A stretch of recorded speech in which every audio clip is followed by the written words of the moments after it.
Balita Nationwide. Sa iba pa mga balita mga kabrigada, ang Pangulong Marcos pipirmahan ng panukala para ipagpaliban ang barangay at sangguniang kabataan elections.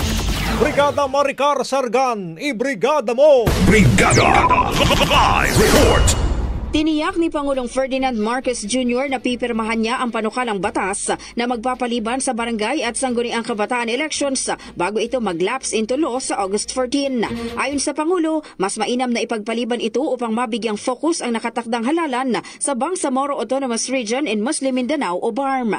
Giit ng Presidente, katatapos lang ng midterm elections at nakatakda rin ang kauna-unahang halalan para sa BARM Parliament sa Oktubre na isang makasaysayang yugto.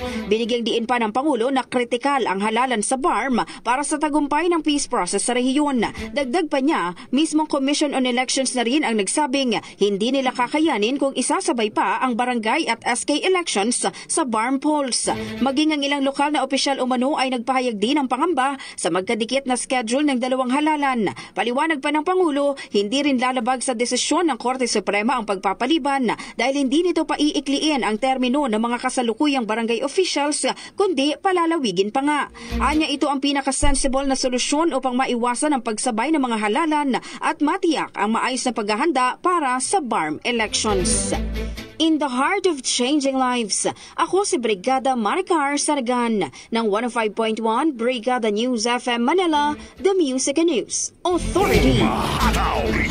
Ang bahaging ito ay hatid sa atin ng Drive Max Coffee. Ligayang tuloy-tuloy.